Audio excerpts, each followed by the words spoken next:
Hello, everybody. Thank you so much for joining us. This is the Relentless service. My name is Mark Safari. It's such an honor to have you here. I am one of the coordinators, you can say, for the Relentless team, for the Relentless ministry. And again, it's such an honor to have you. So, Relentless is the young adults ministry here at Hope Church Lavington. We're just a bunch of young guys who get together, do life together, ask questions, find ourselves, talk about struggles, talk about everything, and just find ourselves and align ourselves with the purpose of God in our lives. So thank you so much for joining us. Today is going to be an amazing one. We're going to be talking about a very, very delicate topic. And with me here is one lady who's really amazing, who it's such an honor to have here, really, let me say. So I'll introduce her. Her name is Jackie Masharia. Thank you so much for coming. Jackie Masharia is she's a counselor, she's a psychologist, so she's just the right person. She's just the right person to be answering our questions today. We're going to be talking about depression and suicide. So thank you, Jackie, for coming. Thank you for having me. It's a pleasure to be here. I'm excited. The pleasure is ours. Amen. So I'm going to jump straight into it. Yes. Depression. It's something we hear every day. True. It's something everybody talks about, Yeah. something we sometimes don't take seriously. We look at it like a cliche.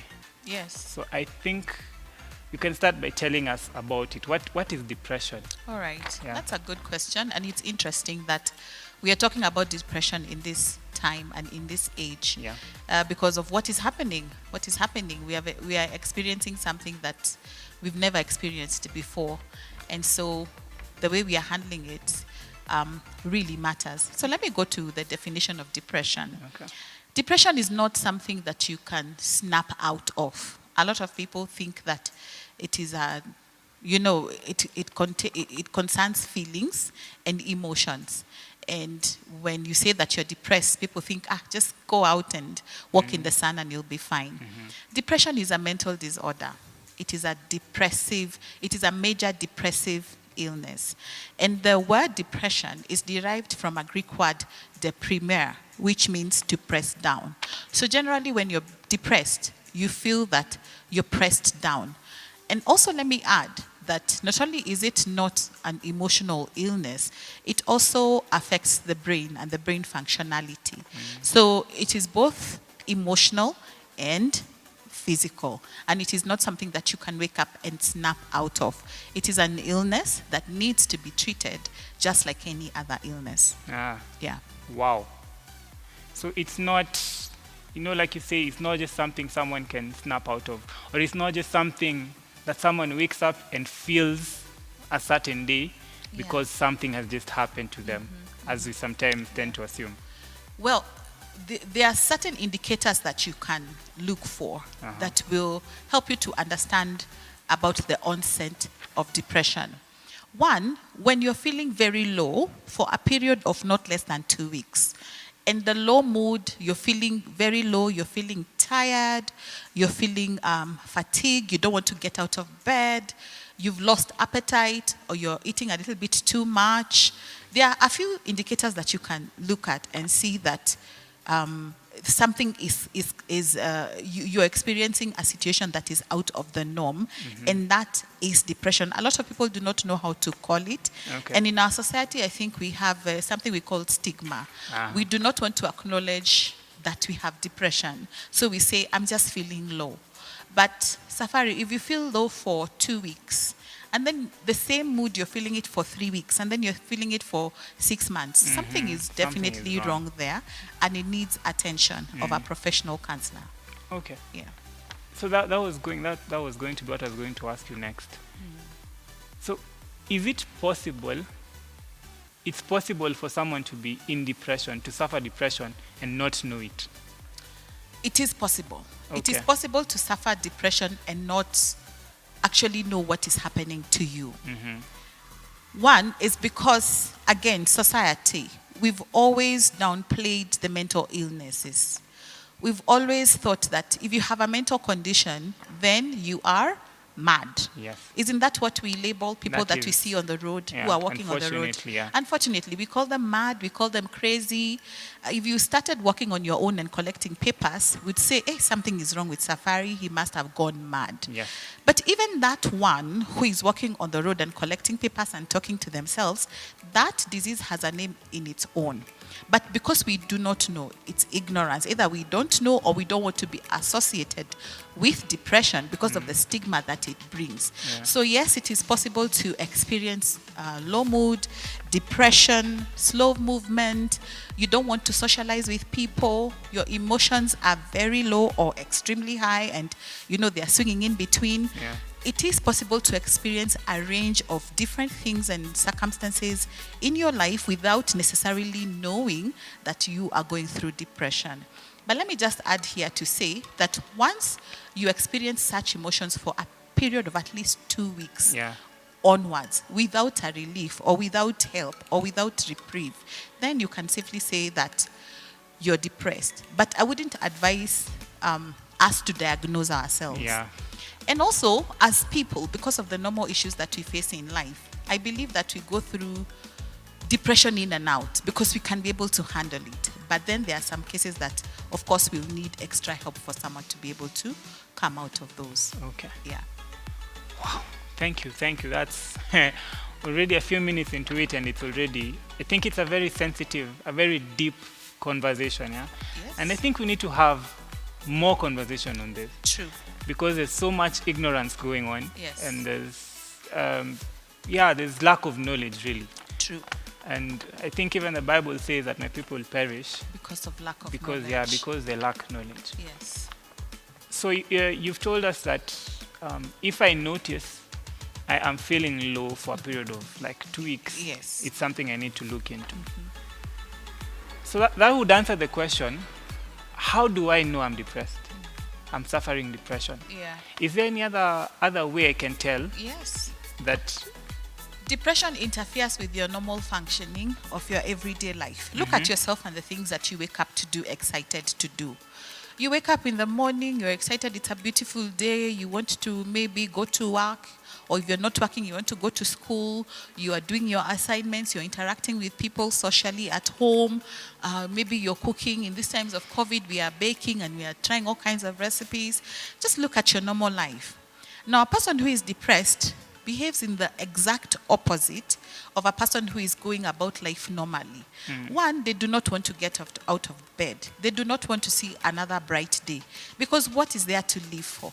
This person is worthless. They are feeling worthless. They are feeling hopeless. They do not have the joy of interacting with others. They are feeling like that if you come and even say hi, you're invading into their space. Yeah. They are tired physically, by the way. They are feeling that they want to isolate themselves, and to the very extreme, they want to remove themselves out of that picture. Okay. And because of how they have seen their issues, they feel that no one can really retrieve them out of the place where they are, and therefore they really want to die. So that is the extreme side of depression. That is when it is extremely severe. And so when you look at all the symptoms and you see that you have at least 5, we've mentioned at least 5, and we've mentioned that you have intense fatigue, and you're also not sleeping well. Yeah. You're either waking up in the middle of the night, let's say 1 or 2 a.m., or you're excessively sleeping. If it is 8 o'clock, you still want to cover yourself with a blanket and sleep. At 1 o'clock, people are still waking you up because you're feeling lethargic, you're feeling tired. If you look at yourself and you see that you have these symptoms that we've talked about, it's the high time to realize that something is out of the norm. Why? Because this is not something that you have brought upon yourself. Even your brain. Remember, we said that depression affects the functionality of the brain. It affects things that we call neurotransmitters, and those are the transmitters that send messages to the nerve cells, to the nerves of the body. And so, if the neurotransmitters are affected, then your brain cannot function normally. If you say, if I tell you, Safari, look, it's a bright day, and your brain is always dulled and you're always feeling low, you will not see the brightness of the day. Yeah. So those are some of the things to look out for. And you can also look out for those things in a friend Yeah. and begin to say, is everything okay? Yeah. You know, I realize that you're sleeping in a little bit too long. You're not eating. Or for the opposite, someone is eating a lot. Or you're feeling tired all the time. You don't want to get out into the sun. You don't want to interact with people. It's time to raise the red flag and say, this is a concern and we need to address it. Okay. Yeah. Jackie, still on that, let me ask a question. If, there are people who are naturally like that, yeah? We call them introverts. Does that mean that it's a bit easier to identify some of these signs in an introvert? Because an introvert would want probably to, it's just their norm. They want to be alone, they want to be indoors and locked up. So is it the same way that if they start acting opposite, all of a sudden they want to be around people? Is it the same psychological, is it vice versa with them? All right. I hear that you're asking, is depression susceptible to some people and not others? Is it susceptible to introverts, maybe to women or to children and not other people? Depression can happen to anyone. Depression can happen even to very extroverted people and very introverted people. Okay. Introversion and extroversion is simply a personality difference. Yeah. And it means that an extrovert gains their energy from their outside world. They thrive when they are with people. They are excited when they meet others. But an introvert gains their energy from inside. They are excited when they are alone. They re-energize when they sit down and read books. And so depression can affect both the extroverts and the introverts. It can affect, but you see now for the introvert, because they are inward looking, you will probably ignore that. You will say, that's just him. Don't you see that he just likes to be by himself? So it is important to be keen, especially on the people who are very, very introverted, to look out for some of these signs that we have talked about so that we can be of help to such people. Okay. Yeah. Thank you. So what causes depression? Or what are some of the triggers that bring about this condition? That's a fantastic question. Talking about causes and triggers. One, let's talk about causes first. Yes. And then we can talk about the trigger. A cause is a result of something. What has brought about this particular issue? And there are many things that could cause depression. One, the season that we are in. Let's look at ourselves right now as a country, as a nation, even as the world. We are in a situation that we've never experienced before. There's a pandemic going on, and we are being told to stay at home, to sanitize. And some people have actually lost their jobs. Things have changed. People have experienced job losses. Other people are living alone by themselves in the house. And so when you are sitting by yourself and you're seeing that the world is almost coming to an end, that in itself can be a trigger. To depression. Yeah. Another cause of depression is loss and grief. We've talked about the situation that we are in, and we are saying that people have lost jobs. Others have lost people. Yeah. Let's say, for example, you've lost a partner. That in itself is a trigger for depression because of the place that this person had in your life and because of the meaning that this person had in your life. Let us also look at things like stress.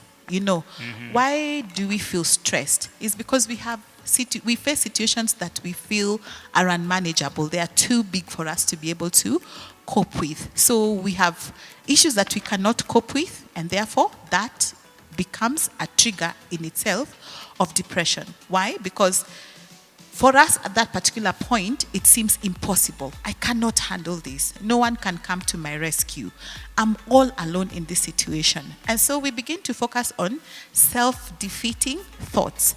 Remember, a lot of this safari is happening in your mind. Yeah. It is how you're perceiving a certain situation. And you're saying, truly, I'm alone. It's impossible. It was my fault. Why did I do that? I am no longer loved by my family. I feel like an outcast. And so the downward spiral of those thoughts will definitely lead one to a place where they will feel completely hopeless and worthless. And that's the place of depression. Okay. Yeah, and of course there are many other triggers and causes. Yeah. And I also want to talk about history, the history and the foundations of somebody's life. Let's say, for example, science is saying that there are people who are born susceptible to depression. Yeah. And they say that if you raise a child and this child is always abused, they are always maybe hit, or they are always, they always face negative energy. Science is telling us that this person is most likely going to experience depression at some point of their lives. Science is also saying that because of the genetic factors, if I am born by a person who has experienced depression, that, some chemical transmission, I must have inherited something from my parents, and in my life, I will probably experience some sort of level of depression. And of course, there are many other causes and triggers of depression that we can be alert to and look out for. Okay. Yeah. Thank you. We'd like to ask you to interact with us so far. If there are any questions, if you have probably a need, you can reach out. You can reach out talk to us on the comments. Tell us what you think of this conversation we're having. Tell us if you think it's beneficial to you. Tell us if you think there are people who need to hear it. And we'd also want to encourage you to share with your friends, with as many people as possible, because this is something that is not only for the Christians and for us in the church. That's true. It's for everyone. It's for everyone. Yeah, and it's something that it's really affecting, especially the young adults in this generation of ours. So there's a question I'll ask you, and I'll read it as it is. Okay. Someone asked, one of the stories that have broken my heart the most in regards to mental health is the story of Jared Wilson, a renowned preacher and mental health advocate. He seemingly knew Christ, had a relationship with him. He preached to thousands and thousands of people and talked about his mental health struggles. Unfortunately, he died of suicide late last year.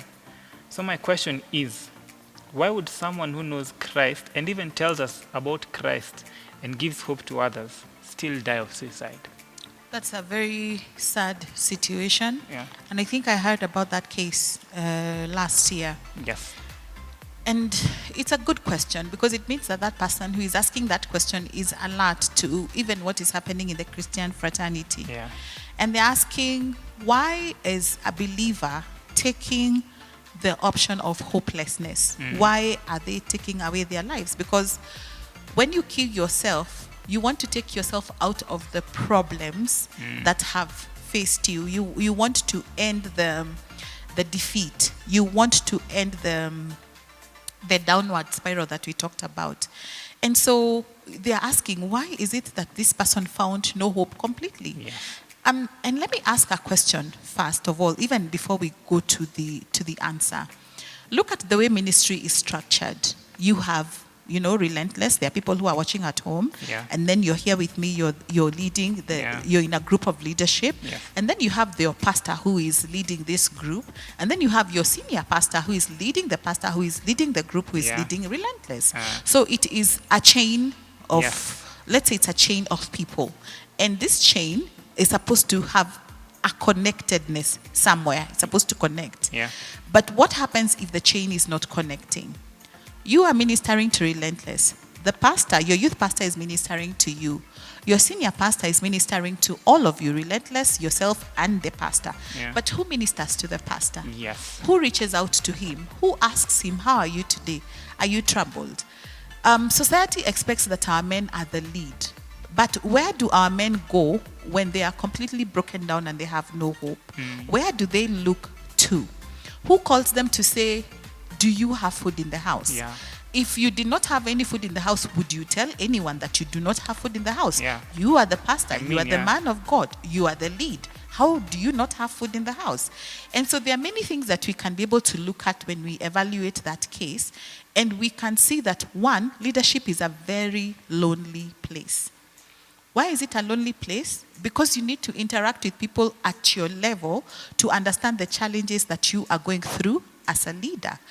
You, as the leader of Relentless, may not necessarily have the courage to go and tell someone in Relentless that, oh, I'm having this problem, maybe I broke up with my girlfriend, or maybe I've been chased out of the house where I'm living in. Yeah. you are supposed to be giving them hope, not telling them your problems. Yes. But then what happens when you have problems? What happens when you do not have an accountability partner? What happens, Safari, when you can no longer pray and you're not connecting with the Holy Spirit? Where do you then go? And so when you begin to look at this pastor and the things that were spiraling down in his mind, he has a ministry that is, thousands and thousands of people are coming. He probably had small groups. He had a wife who was heartbroken. He had children. Yeah. He had everything going for him, but nobody was caring for his soul.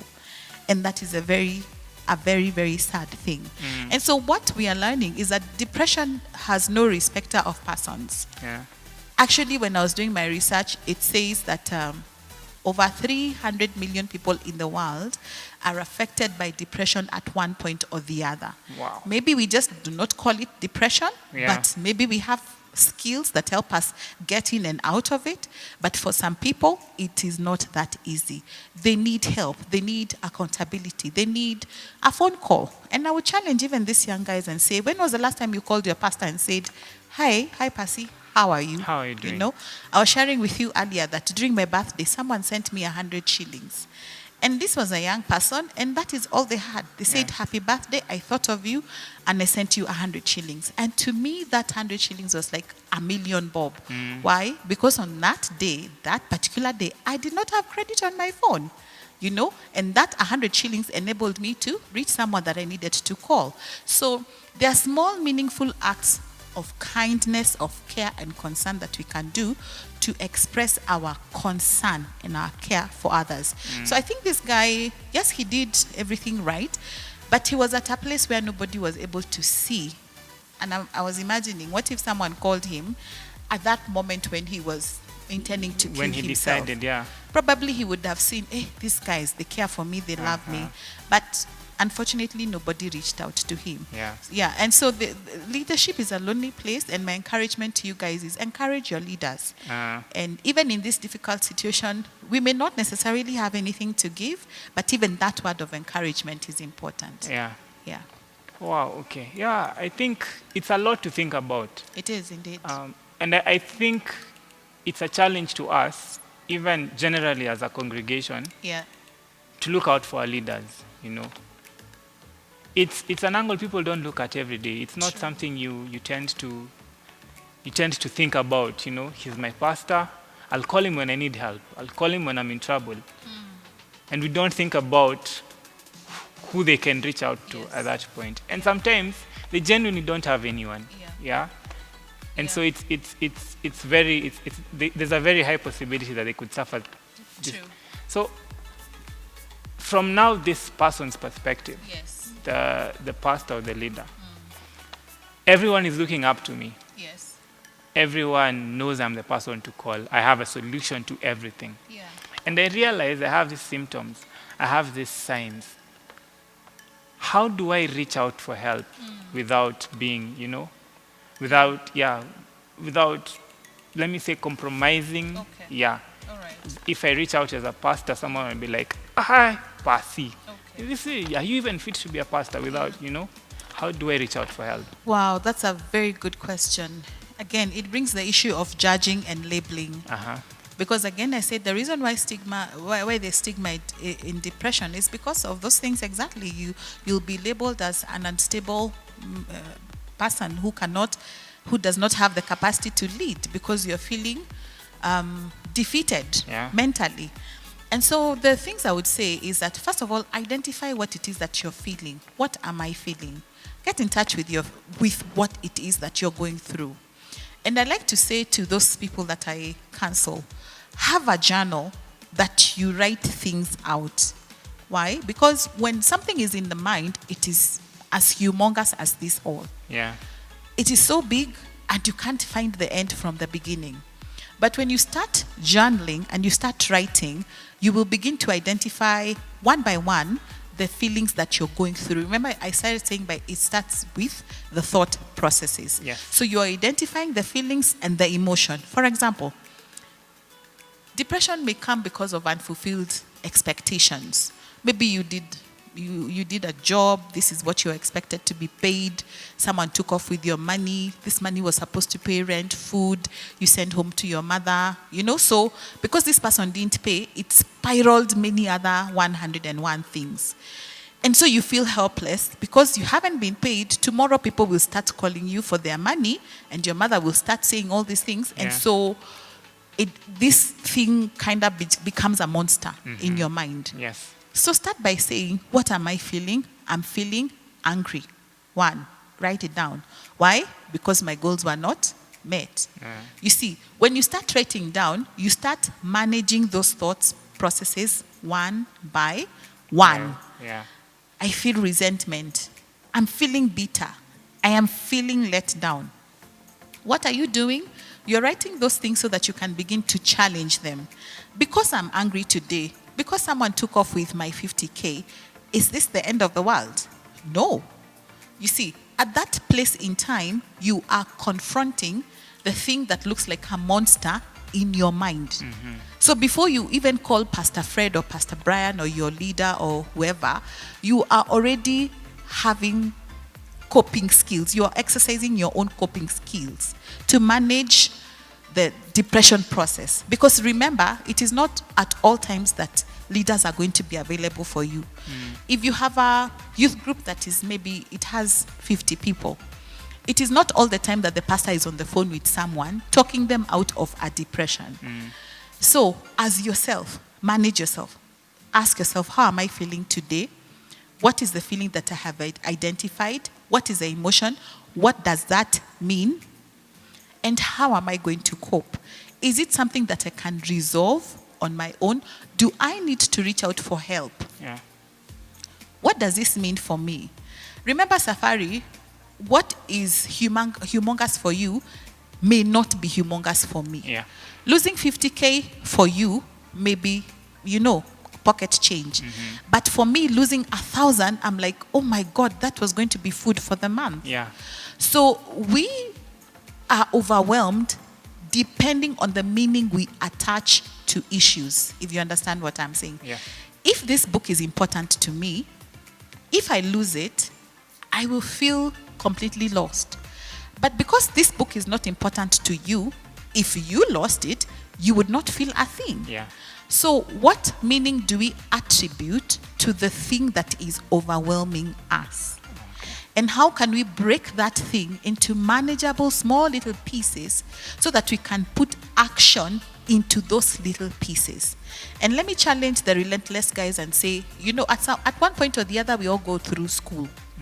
And school can be very stressing. Yes. I'm a student myself at this point of my life. I think I've been studying for all my life. And what happens is, in the beginning of the semester, your lecturer comes and gives you assignment. But, we have the end of the semester to do this assignment in 1 unit. Then another one comes and gives you 2. And then if you're doing 5 units, you have like 20 assignments. Yeah. And then you wait till the end. Of course, you're going That to is experience terrible, stress. yeah. Of course, you're going to, these things will look like a monster because how do you do 20 things in a span of 1 week and the deadlines are coming? But if you went back and retraced your steps and started managing those assignments one by one, progressively, before the deadline arrived, then you find that by the time the deadline is here, you're free. You even finished your assignments a week before they were due. It's the same thing with depression. Irrespective of how bad it feels, write it down and identify it. I want to die. Let's say, for example, for that guy who was killing himself. Why do you want to take yourself out of the picture? Because I feel if I died, then this would be okay. Write and identify those feelings and challenge them. Challenge the negative thought processes. What happens if I don't take this route? What happens if I take a different route? And you will see just sitting there by yourself that you'll begin to see a light at the end of the tunnel. And finally, look to Jesus. The Bible says that he's the author and finisher of our faith. He is right there with you when you're feeling broken because he also experienced brokenness at one point of his life when even the disciples ran away from him. And Peter is being told, you are with that man. And Peter is saying, no, I don't know him.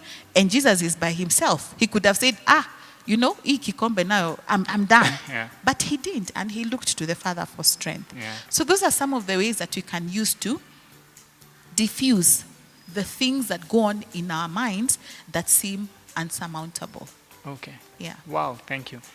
I'm loving how you're bringing them out. I'm loving how practical you're making it.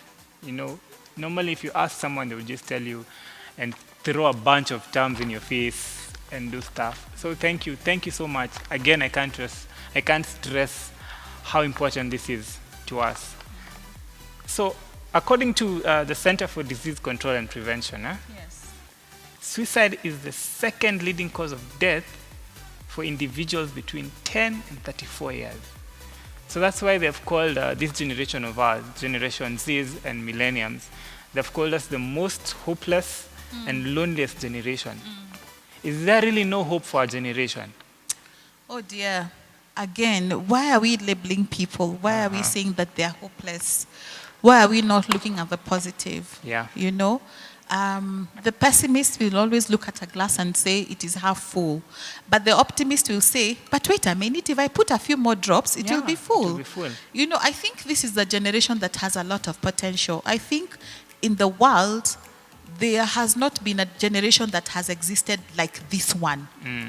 Because if you look at the media, for example, in the place where I go to church, all those people are young people. I think they're people below the age of 25. And they are running with the media shoots and the recording and everything. And so what am I saying? I'm saying that there is hope. I'm saying that there is innovation, there is creativity. I'm saying that there are all these positive things that we are seeing in the youth, because that's really the youth between 10 and 35. That's the youth of every country. Yes. And without the youth, there is no nation. There is not tomorrow. Yeah. But what are we saying to these young people? Let me challenge the parents, if the parents are watching, and I know a few are watching. Yeah. That what are you saying to your children? If they're taking a different path from what you want them to take, if they want to be artists, are you saying that where is that going to lead you? Yeah. That is not going to make any money for you. If they want to play football, what is the voice that they are hearing in their mind as they're playing the football? They are hearing criticism, they are hearing you putting them down. Yeah. They are not hearing anything positive encouraging them. And so I want to say to this generation, indeed there is hope. The Bible does say that in the last days that knowledge will fill the earth as waters cover the sea. Yes. And this knowledge is with this group of people. And I want to say that this is the people with a lot of hope, because they need our support. They need our encouragement. They need us to come around and say, okay, what's that idea you have? How can I lift you up? How can I support you? How can I develop that idea? So relentless guys, do not give up. Do not give up. Thrash at that idea. It can work. Those ideas, when we are looking at them, maybe they may not seem to make sense, but that is your passion. That is what you want to do. When Lupita was acting here at Phoenix Theatre, because in those days when she was at Phoenix, I used to go and watch the plays. Who knew that one day she'd become an international star? Who knew? But she tried. And she kept on going, and perhaps she was rejected a lot of times, but she kept at it. Yeah. So I'm not saying that this is a generation without hope. I'm saying that this is a generation that will explode in many ways that we can ever imagine. Safari, I'm also noting that when you gave that statistics, you said people from the ages of 10. Yeah, from 10. A 10-year-old is a child. That means children are also killing themselves. And it means that we are not looking at the issues why children will kill themselves. It means as parents, we are not there. We are not there. We are looking for money. We want a different lifestyle. And so we are not there to guide our children. We are not hearing the things they are going through at school. We don't have the time. And so because the children will look for help from amongst their peers, they will find no solution. What is the biggest thing that your child can ever tell you that will make themselves kill themselves? Issues of friendship, of bonding. So and so doesn't like me. Yeah. This teacher said this. And when a parent is told that,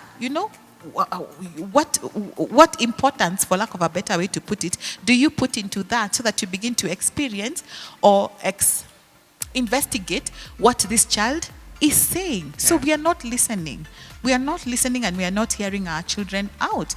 We are not sharing with our young people, our own experiences as youth, because you're saying, nisikuone huko nje. But do you remember when you were 16? At that time, what were you doing? You know? And so some of our failures that we have gone through as parents, we need to be very candid with our children and say, well, I did make my mistakes, but I learned from my mistakes. Start engaging these children from the place where they are very young.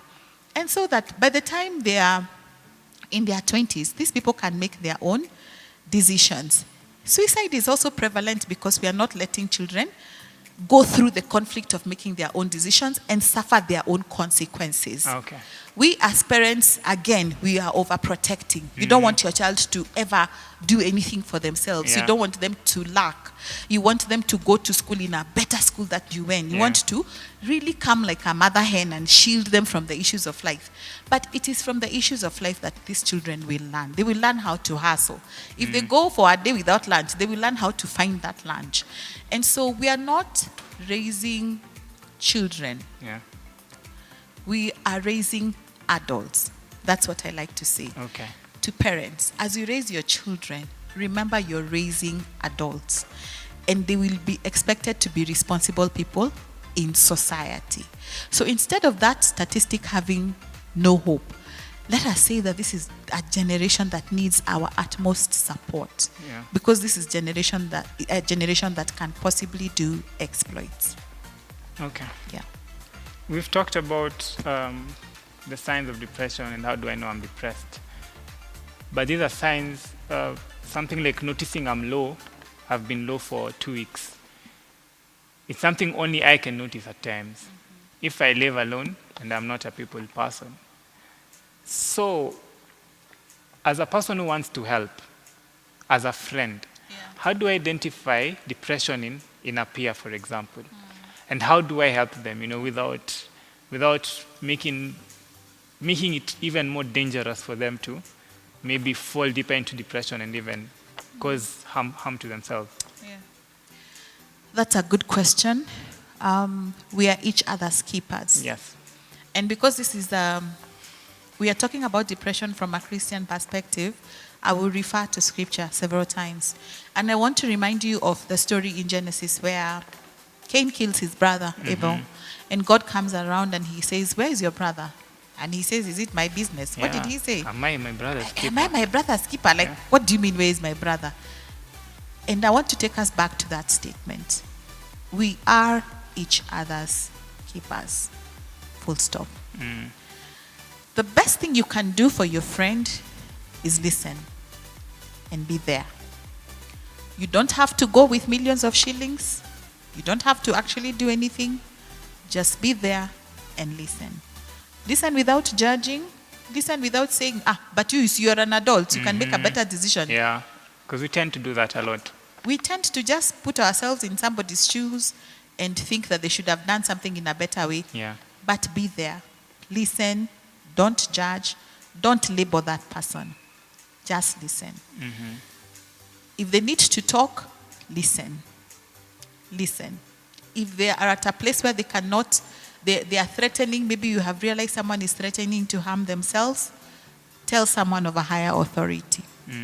And you can identify someone who is intending to harm themselves. I think that there are telltale signs of a person who is wanting to kill themselves. They're hopeless. They're always talking about how if they ended it, life would be better. That means they are seeing themselves as worthless in this equation. They are not seeing any hope at the end of the tunnel. They feel unloved, even by those that are closest to them. And so be there. Walk with them. Help them to see something good and positive. I like to identify positive things in my life, even when I feel that there is nothing to look forward to. You're alive. That's a plus. That's a plus. People have died out of corona. Others are dying because of the floods. Yes.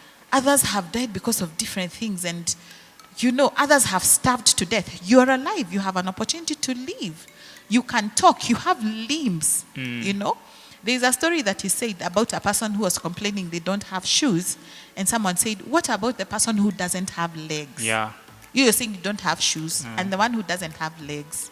So, as a friend, help them to see the bright side of life. You know, you can say, can we take a walk? Let's just go out there and take a stroll. Yeah. Or go and make a meal with them. Make tea. Make something very simple that this person can eat and feel energized. Yeah. Read a book. You know, I like to read, and I have a book that I'm reading in every corner of where I'm sitting. You know, say there's an interesting thing that I read today, and this is what it is saying. Yeah. You know, send a quote through SMS. Say, you know, I'm thinking about you today and I care for you. And all these things I'm saying are not rocket science. It means that we have to take time as individuals to reach out. Sometimes we expect people to reach to us, but we are not reaching out to people. Yeah. Because sometimes we see that we don't have much to offer, or we don't have anything of value to offer. So reach out and then, you know, sit out and identify the triggers. Like, for example, you can know that you're getting an anxiety attack when you start feeling the heart palpitations. You have shortness of breath. You know, you're beginning to think about these things that are too big in your mind. That's a trigger, and you know that you're going to get into a situation that you can't